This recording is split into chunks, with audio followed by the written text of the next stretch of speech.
couple videos before, and today we are talking about zip codes, city limits, jurisdictions. I think everyone is going to learn something from today. So thank you for participating again with one of these videos with me. Always a pleasure. Thank you so much for having me.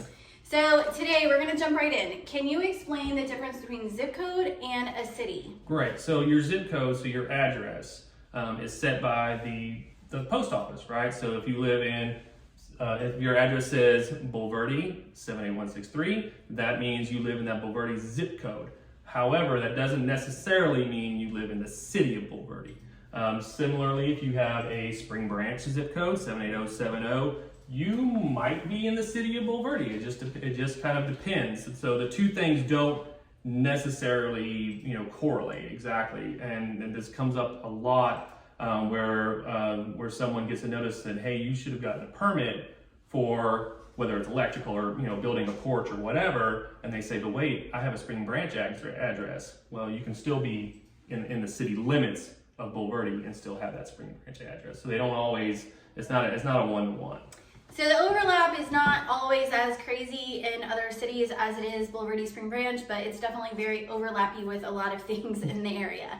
So as far as the in-city limits or out-of-city limits, can you talk about that a little bit? Sure. So the map behind me is the city of Bulverde. That's the colored part. I'm the city attorney in Bulverde. And the area around it, so these are the city limits, you can kind of see it right here. The area around it is in orange, and this is called the extraterritorial jurisdiction, or the ETJ. So it's not in the city limits, it's in the ETJ. And then things outside of the ETJ are just, they're in the county, okay? And the distinction is, within the city limits, the city has control over just about all land use and, permitting and things like that. Outside, within the ETJ, the city has much less control, but it can control the subdivision process, so how land is divided. It has to follow certain rules, and those are the city's rules. There's also some environmental regulations that apply within this area, as well as some sign regulations, nuisances, a few things. But outside of that, you're going to get into the county, and then the county is going to be the regulatory authority, and they regulate far fewer things than a city. So most control from city, some control from city, no control from city, unless like this border, it falls into Bexar County and then some of that San Antonio, especially along the highway there. Right, and so you'll see different, like this area here is actually in San Antonio's ETJ, and this area up here is in Spring Branch's ETJ. But there are some, I don't think anybody's ETJ is out here, so this is going to be Comal County. Okay, great. Let's talk about, figuring out. I get this question a lot. Am I in the city limits, out of the city limits? What restrictions apply to me? It's hard to find that out. So one way that I usually research that is through the county appraisal district. If there is a line item in there that you are in the city of Spring Branch or Bulverde paying taxes, then you are definitely in the city limits. You're paying for those extra services. If it doesn't have that line, it doesn't mean that you're not in the ETJ. It's just a little bit harder to research. But there is another website that I can look up. It's cceo.org, right? Or Gov, I'm not sure. Okay, so I can look it up though for you, or I can send you that resource so that you can learn. There's a lot of other great information on there. Unfortunately, other surrounding districts areas do not have that same resource. The other counties are not up to par with that resource, so it may be a little more difficult to research that in those, but I can definitely still do that for you and help you, because the permitting and everything does get affected with that. In the CCEO, they do have septic, pool, well permits and all of that listed, topography. It's a great resource for a lot of things that you might be interested in as a homeowner. Yeah, and definitely with your buyers, they want to know what kind of septic permit do I have? Does it have a septic? Is it permitted correctly? And that the Comal County Engineer's Office website is a great resource for that. Yes, we should do a whole video on septic. I don't want to. Okay, so let's talk about the services that are provided in the different areas. What does it make a difference for, aside from if you're paying taxes in or out of city limits? Let's talk about the other services provided if you're in ETJ. Sure. So if you're in the city's ETJ, you're going to get your fire, police, those kind of services from either the county, the sheriff's office, or in this area, we have emergency services districts. Sometimes those are provided by volunteer firefighters or whatever outside of the city limits. Inside of the city limits, you're going to get, in Bulverde's case, you're going to get the Bulverde Police Department. In many cities they have their own fire departments. They may also have their own utilities. So if within the city limits, in cities that have their own utilities, water, sewer, trash, you're guaranteed to be able to get that, but you can only get it from them.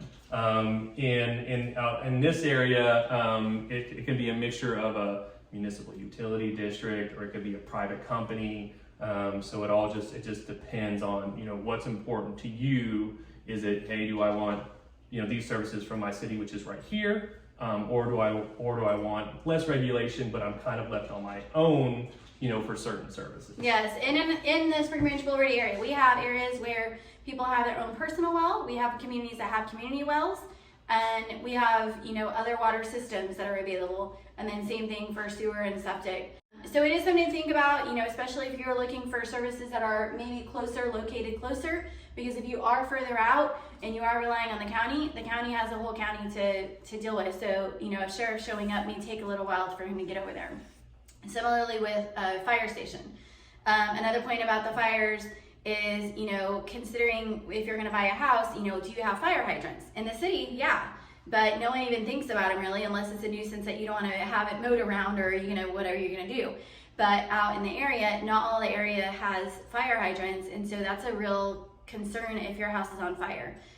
I've known a few houses that have burned down, and they've given the reason that there were no fire hydrants, and it just took too long to get trucks bringing water in. So it's definitely something to consider. Yeah, and on that, and you may be able to tell me and tell these folks, what about your homeowner's insurance? Does it make a difference? That's a good question. I actually don't know the answer to that. Okay, then we'll cut that part out. No, I know that there's things like alarm and stuff like that. Does definitely make a difference, but I really am not sure about the fire hydrants and stuff. I've never heard it brought up, but they may research it behind the scenes whenever they're giving you a quote on that. So another thing to mention is once a subdivision is gated, those streets are no longer even county streets. Those are private streets. So that means that the homeowners and HOA are responsible for maintaining the gate entrance and all the roads inside it. So that's something really serious to consider when you're looking at HOAs. Most people just want to know, can I leave my trash can outside or not?